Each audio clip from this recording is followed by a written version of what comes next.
आज इस वीडियो में सीखेंगे 5 इंपॉर्टेंट टिप्स के बारे में कि आपने ज़्यादातर देखा होगा जो brick work and RCC column का जो जॉइंट होता है, जो ब्रिक वर्क है एंड आरसीसी कॉलम होता है, यहाँ पे आपने देखा होगा कि एक तो ब्रिक वर्क करने के बाद जस्ट 1 महीना या फिर 15 दिन के बाद ही ये क्रैक कर जाता है। उसी क्या रीज़न होता है। सेकंड इज़ हम जब यहाँ पे इसका कॉलम होता है आपका, फिर आरसीसी ब्रिक वर्क होता है आपका, आरसीसी कॉलम के साथ जब हम चुनाई करते हैं तो उसके नेक्स्ट फ्यूचर में वो क्रैक्स करने लगता है। तो वो क्या रीज़न होता है, उससे हम कैसे बच जाएंगे। सेकंड कंडीशन हमारे पास ये आ जाती है कि हमारे पास बीम होता है, तो बीम के नीचे हम ब्रिक वर्क करते हैं तो वो क्रैक कर जाता है, प्लास्टर करने के बाद भी क्रैक कर जाता है। थर्ड कंडीशन हमारी जो स्लैब होता है, जो अपने छत देखा होगा, तो इस कंडीशंस के ऊपर भी अपने स्लैब के क्रैक देखे होंगे, ठीक है। तो उससे हम कैसे बचाएंगे। जो स्लैब का जो सरफेस होता है, इसके अंदर इंपॉर्टेंट टिप्स के बारे में हम ये जानेंगे। तो फोर्थ कंडीशन हमारा ये है पीसीसी। अगर हम पीसीसी करते हैं तो उसके जो सरफेस को हम फिनिशिंग करें या फिर थोड़ा रफ करें, या फिर क्या कंडीशंस है कि अगर ज़्यादा हनीकॉम्ब जो अगर इसमें ज़्यादा गिट्टी होती है तो आपने देखा होगा जगह जगह काफ़ी जगह का गिट्टी आ जाती है, जो रोड़ी होती है ना, तो हनीकॉम्ब सा बन जाता है टॉप सरफेस में। तो फर्स्ट पॉइंट हमारा है आरसीसी और सीसी रोड सरफेस में। आपने देखा होगा कि आरसीसी जो सीसी रोड होते हैं उसमें हम क्रैक्स देते हैं, मतलब उसमें जॉइंट देते हैं। आपने देखा होगा इस तरह से, ये आपने क्रैक दे देते हो यहाँ पे एक, ये इसमें जॉइंट दे देते हो आप, ठीक है। तो ये जॉइंट देने का क्या रीज़न होता है। और दूसरा हम जो सरफेस होता है इसको स्मूथ, जो आरसीसी रोड होता है या सीसी रोड होता है उसको स्मूथ करते हैं, या फिर क्या सरफेस होता है स्मूथ हम क्यों नहीं करते हैं, रफ क्यों करते हैं। तो पूरा डिटेल के साथ जानेंगे, वीडियो को लास्ट तक देते रहना, मोस्ट इंपॉर्टेंट है। तो सबसे पहले हम जान लेते हैं फर्स्ट नंबर टिप्स के बारे में। तो आपने देखा होगा जब हम चुनाई करते हैं और कॉलम कास्टिंग करते हैं तो पहले हम कॉलम बनाते हैं, उसके बाद हम चुनाई करते हैं। तो गाँव के ऑलवेज ये सिंगल स्टोरी या फिर एक घर बनाते हैं, 2 मंजिल घर बनाते हैं, तो वहाँ पे क्या करते हैं कि चुनाई के साथ साथ कॉलम बना लेते हैं। पहले चुनाई का कास्टिंग कर लेते हैं, उसके बाद कॉलम कास्टिंग कर देते हैं। उससे क्या होता है, आपके जॉइंट होते हैं वो प्रॉपर्ली से बॉन्ड हो जाते हैं ब्रिक वर्क के साथ। तो सेकंड टिप्स, अगर हम बनाते हैं पहले कॉलम, तो उस कंडीशन में ये होता है, अगर आप ब्रिक वर्क करने के बाद कॉलम कास्टिंग करते हो तो उसमें आपको 3 चीज़ें ध्यान रखनी होती है। सबसे मोस्ट इंपॉर्टेंट तो आपकी शटरिंग प्रॉपरली से होनी चाहिए। अगर उसमें कंक्रीट आप पोरिंग करते हैं, कंक्रीट डालते हैं, तो वो कॉलम जो शटरिंग होती है वो फैल जाती है। सेकंड टिप्स हमारा ये होता है कि कंक्रीट बनाते समय हमें ये ध्यान नहीं रहता कि कॉलम का जो साइज़ है वो कहाँ पे जाएगा, फैल जाता है कॉलम का। फर्स्ट फ्लोर फिर थर्ड फ्लोर, उस पर आते आते कॉलम का जो साइज है फैल जाता है, और कॉलम की जो डायरेक्शन होती है, कॉलम का जो प्लेस होता है वो भी डिस्प्लेसमेंट हो जाता है, जिससे कि जो आपका रेनफोर्समेंट है, जो आपका ये सरिया है ना, जो बिल्कुल सीधा आना चाहिए, बिल्कुल सीधा। अगर ये थोड़ा तिरछा जाएगा तो इसमें कॉलम के फेल होने के चांस रहेंगे। लोड आएगा तो लोड हमारा जो सरिया होता है बिल्कुल सीधा रहेगा तो अच्छे से ट्रांसफ़र कर लेता है। तो उसके बाद हम प्लास्टर करते हैं। तो सबसे पहले अपने कॉलम कास्टिंग किया, तो कॉलम कास्टिंग के बाद आपको ब्रिक वर्क करना है। ये क्या होता है कि कॉलम की क्योरिंग नहीं होती, बिल्कुल सूखा कॉलम रहता है। उसके बाद हम चुनाई करते हैं, तो इस कंडीशंस में क्या होता है कि जो क्रैक्स होते हैं, जो सीपेज कि जो श्रिंकेज होता है, आपका जो ब्रिक चुनाई होती है इसमें करते हो, मोटर आप करते हो, तो पानी कॉलम होता है सूखा, वो क्या करता है, एब्जॉर्ब करता है वाटर को। तो इस कंडीशंस में वाटर एब्जॉर्ब की वजह से तो इसमें क्रैक्स डेवलप होने लगते हैं। तो उसके बाद हमें क्या करना होता है कि जैसे हम कॉलम कास्टिंग करते हैं, तो चुनाई का हमने पहले कॉलम कास्टिंग किया, उसके बाद हम चुनाई करेंगे। तो चुनाई करने के बाद आपको क्या करना है, जो कॉलम का सरफेस होता है, जैसे आपने कॉलम कास्टिंग किया, जैसे कि आपने आज कॉलम भरा, तो नेक्स्ट डे आप क्या करते हो, कॉलम को जो फर्मा होता है वो खोलते हो। तो खोलने के बाद आपको क्या करना चाहिए, आपके जो उसमें जो होता है, जो सरफेस होता है थोड़ा नॉर्मल होता है, तो उस बेस पे आप जो मसूली होती है आपका, उसमें थोड़ा रफ़ कर देना चाहिए। रफ़ करने से ये रहेगा कि आप जिस फेस में आप चुनाई करेंगे तो जो सरफेस होगा, आपके जो कॉलम का जो सरफेस होगा वो स्मूथ रहता है। तो स्मूथ, जैसे कि आप चुनाई करने के बाद आपका टक करते हो वो बहुत कम लगते हैं, बट लेकिन जब आप मेजरिंग करते हो जिस फेस पे आपको चुनाई करना है, आपको क्या करना है कि चारों ही फेस पे आपको रफ़ कर देना चाहिए। इससे ये रहता है कि आपको जो प्लास्टर करते हो, प्लास्टर की जो स्ट्रेंथ होती है प्रॉपर्ली से इसमें पकड़ हो जाती है कॉलम में।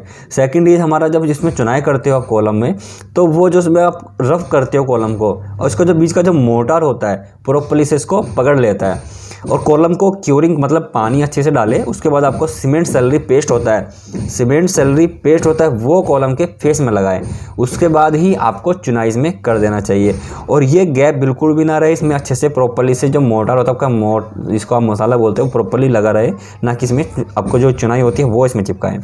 इसके फेस में हमें मोटार आना चाहिए, जो चिनाई जो मसाला जिसको आप बोलते हो वो फेस में आना चाहिए। उसके बाद हमारा जैसे कि आपने चुनाई कर ली, कॉलम भी कास्टिंग हो गया। उसके बाद आपको क्या करना है कि आपका चिकन वायर मैश जो होता है आपका, एक फाइबर मैश भी होता है, जो फाइबर आप इसको लगाते हो, मैंने कई वीडियो में दिखाया। तो फाइबर आपको इसमें आसानी से पेस्ट लगा के उसके ऊपर सीमेंट जो पेस्ट होता है आसानी से इसको चिपका दिया जाता है और नेक्स्ट डे इसमें प्लास्टर कर लेते हैं। तो इसमें एक दिन आपको चाहिए होता है स्ट्रेंथ के लिए। तो एक दिन आपने इसमें क्या किया, आपने चिकन मैश लगा दिया, नेक्स्ट डे आपने इसमें क्या प्लास्टर कर दिया। तो दूसरा होता है आपका वायर मैश वाला, जो स्टील वायर होता है। तो इसमें आपने जैसे चिकन वायर मैश लगाएंगे तो उस कंडीशन से आपको क्या होता है, कील से जो कील होती है इसमें थोड़ा इसमें आपको लगाना होता है वो, क्योंकि वो आपको अगर इसमें नहीं लग पाएगा तो वो अच्छे से इसको लगाने के बाद इसको आपको कच्चा कर देना है। छोटी कील लेनी है आपको, 1 इंची या फिर आधा इंची इसमें ठोक सकते हो जितना पॉसिबल हो कॉलम के अंदर, क्योंकि आरसीसी में तो जो कील होती है आपकी बहुत ही मोस्ट पॉसिबल नहीं होती है कील इसमें अगर कॉलम में चले जाए, ठीक है। तो वो आप यहाँ पे कील लगाएंगे तो इसलिए ऑलमोस्ट क्या होता है, वो वायर मैश जो होता है, फाइबर मैश होता है, वो इसमें ऑलमोस्ट यूज किया जाता है। तो ये हमारा इस बेस पे आपको प्लास्टर से मतलब क्रैक से बचा जा सकता है। दूसरा हम क्या करते हैं कि आपने इसमें प्लास्टर किया, आपने इसमें प्लास्टर करते हो तो इसमें आप 5 mm या फिर 10 mm का ग्रूव बना दें चौड़ाई में, इसमें इस तरह से ग्रूव बना देते हैं। ग्रूव बनाने से क्या होगा कि जो प्लास्टर होता है, जो यहाँ पे क्रैक्स डेवलप होता है, जो एयर वॉइड्स होते हैं इसके जो बीच में गैप में, वो कम हो जाते हैं। इसकी वजह से जो प्लास्टर होता है वो सिकुड़ता है। ये क्या होता है, जो बीम होता है, कॉलम और वाल होती है, तो उसके बीच का जो पोर्शन होता है इसमें एयर बनने के चांस ज़्यादा रहते हैं। इसकी वजह से वो सिकुड़ने लगता है प्लास्टर, और वो प्लास्टर वहाँ पे जब अब प्लास्टर की जो यहाँ पे तक 10 mm की थिकनेस है, बट लेकिन यहाँ पे बिल्कुल 2 mm तक हो जाती है प्लास्टर की ऐसे थिकनेस। तो इस बेस पे यहाँ पे वो क्रैक्स आने के चांसेस कम हो जाते हैं। अगर क्रैक्स आएंगे भी तो फ्यूचर में, तो वो इस क्रैक्स में ही आएंगे जो प्लास्टर अपने ग्रूव बनाया था।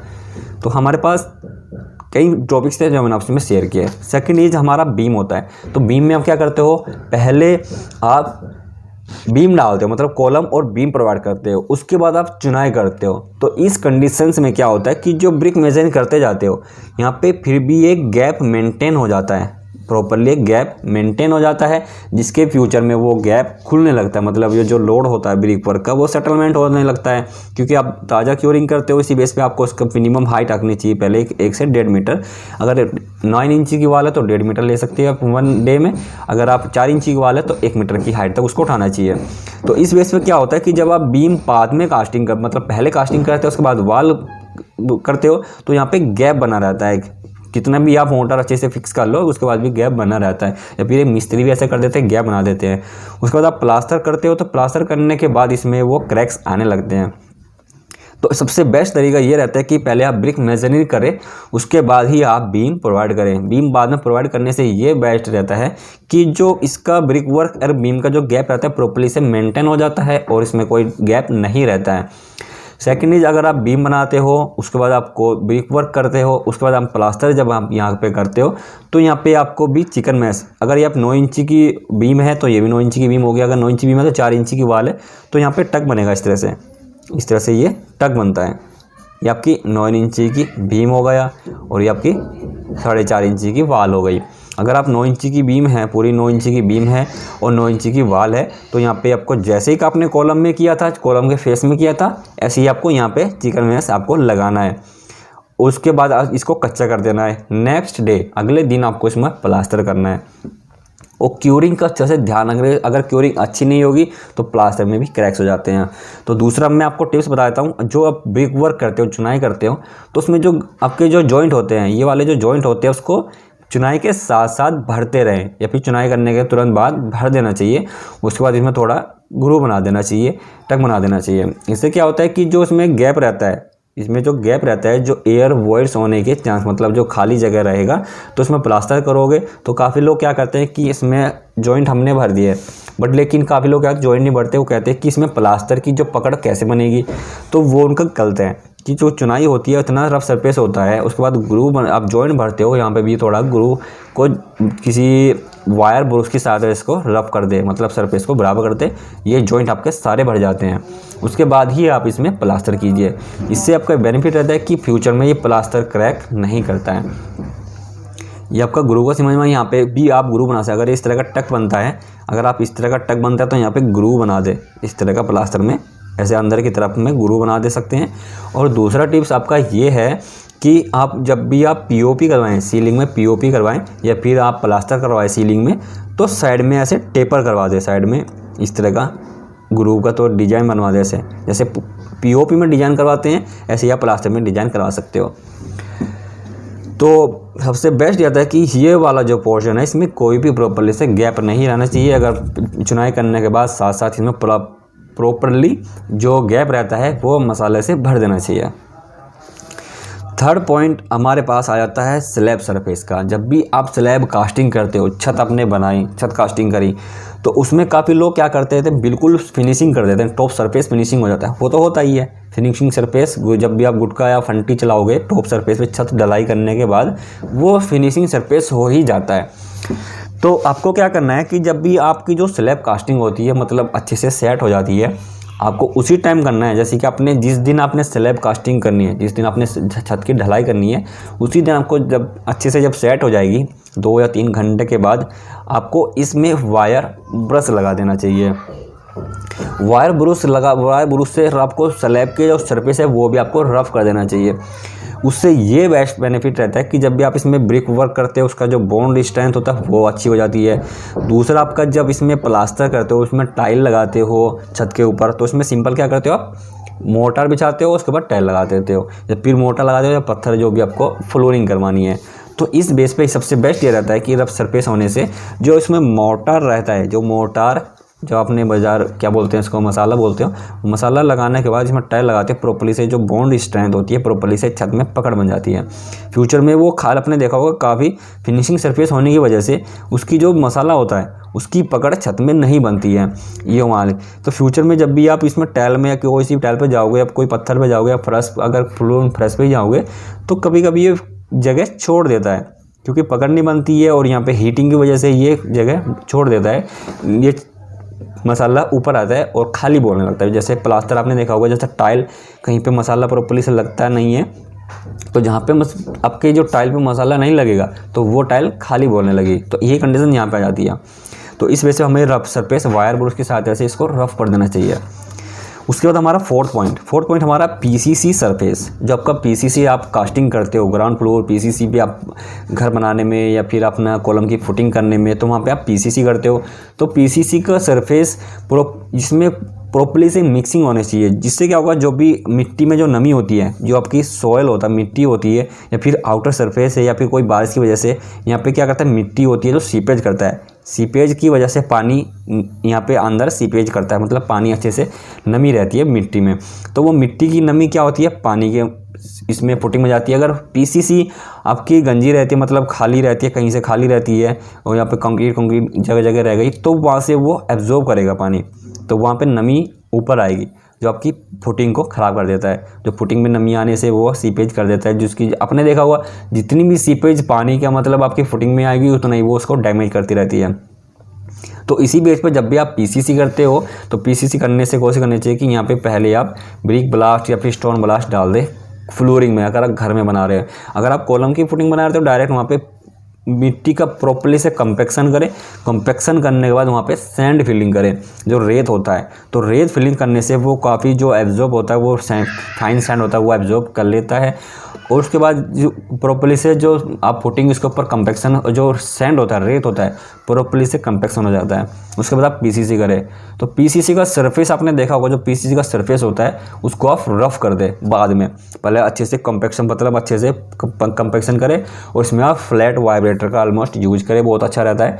फ्लैट वाइब्रेटर ना हो तो वहाँ पे आप वुडन दुरमुट, जिसका आप वुडन दुरमुट बोलते हो, पीसीसी पे अच्छे से वो आप पीसीसी पे आप यूज़ कर सकते हो। अगर आपकी वाटर रेशियोस में ज़्यादा है, मतलब आपकी जो वर्केबिलिटी ज़्यादा है, मतलब पानी इसमें ज़्यादा है, तो आप आसानी से इसमें पीसीसी अच्छे से कर सकते हो। तो पीसीसी का सरफेस भी अच्छे से प्रॉपर्ली से मेंटेन होना चाहिए, क्योंकि इसमें वाइब्रेटर तो नहीं लगता है, और इसमें प्रॉपर्ली से पीसीसी मेंटेन करने के लिए अच्छे से इसमें वुडन दुरमट का यूज करें, प्रॉपर्ली से में कंपैक्शन हो जाएगा। अगर आप पीसीसी ज़्यादा लंबी, जैसे राफ्ट फुटिंग की हो गई, मैट फुटिंग की हो गई, ज़्यादा फुटिंग पीसीसी है, तो वहाँ पे फ्लैट वाइब्रेटर यूज करें। अदरवाइज़ आप फ्लैट वाइब्रेटर नहीं है, कम फुटिंग है, कम पीसीसी है, तो वहाँ पे वुडन वुडन क्या बोलते हैं, वुडन दुरमट या वुडन हैमर, जो वुडन दुरमट का यूज करें, जिससे प्रॉपर्ली से जो कंपैक्शन होता है अच्छे से पीसीसी हो जाता है। या फिर दूसरा हमारा होता है जैसे कि ये इस तरह से क्या बोलते हैं इसको, वाइफर बिस्तर जिसको बोलते हैं हम, ठीक है। इसकी सहायता से आप अच्छे से पीसीसी को मेंटेन करें। उसके बाद जो टॉप सरफेस होता है उसको रफ कर दे वायर ब्रश की सहायता से, उसको भी रफ कर दे वायर ब्रश की सहायता से। इससे क्या होता है, जब भी आप कॉलम की आप यहाँ पे कास्टिंग करते हो प्रॉपर्ली से, इसमें स्ट्रेंथ जो उसकी पकड़ होती है अच्छे से हो जाती है। बट लेकिन पीसीसी का काम होता है आपको जो नीचे से सीपेज होता है वो उसको रोकना, प्लस आपका जो आपकी जो साइड में मिट्टी होती है इसको सीपेज को रोकना होता है। तो वो प्रॉपर्ली से पीसीसी का क्या हुआ, लोड हमारा जो फुटिंग का लोड आसानी से पीसीसी के ऊपर बस मेंटेन रखता है। तो कोई फ़र्क नहीं पड़ता कि पीसीसी का सरफेस बिल्कुल रफ ही होना चाहिए। रफ तो अगर आप थोड़ा सा वहाँ पे रफ कर देंगे तो ब्रिक मेजरिंग, जैसे ब्रिक मेजरिंग की फुटिंग उठाते हो, यहाँ पे ब्रिक मेजरिंग की फुटिंग उठाते हो तो वहाँ पे आप उसको रफ कर सकते हो। फिफ्थ पॉइंट हमारा आपका ये वाला हो जाता है आरसीसी और सीसी रोड। आपने यहाँ देखा होगा कि आरसीसी और सीसी रोड बनाते हैं, वहाँ पे जॉइंट्स बनाते हो, तो वो टाइम टू टाइम क्या होता है कि स्टील की जो प्लेट होती है, स्टील में इस तरह से प्लेट होती है स्टील या फिर वायरन की, तो यहाँ पे एक वो बनाते हैं, हैंडल बने होते हैं, इसको आप आसानी से उठा के आगे लगा सकते हो। ये 10 फीट की मिनिमम लेंथ होनी चाहिए, इसका डिस्टेंस कम से कम 10 फीट होना चाहिए। इससे क्या होता है, जब भी आप व्हीकल जो लोड होता है, व्हीकल के जो टायर होते हैं प्रॉपर्ली से वाइब्रेशन करते हैं, इसके अंदर वाइब्रेट करते हैं, जैसे आप बीम होता है, स्लैब होती है, इस तरह से इसका काम करता है ये। तो ये जॉइंट बना देना चाहिए।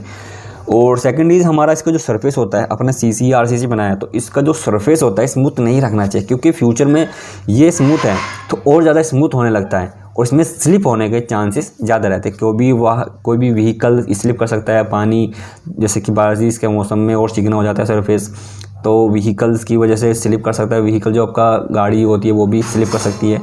तो इस बेस में हमको क्या करना चाहिए, इसमें भी वायर ब्रश की सहायता से इसको या फिर जो टॉप सरफेस होता है उसको रफ कर देना चाहिए। तो यही मेन पॉइंट थे। अगर इस वीडियो से रिलेटेड कोई क्वेश्चन है, कोई क्वेरी है तो कमेंट बॉक्स में लिख देना।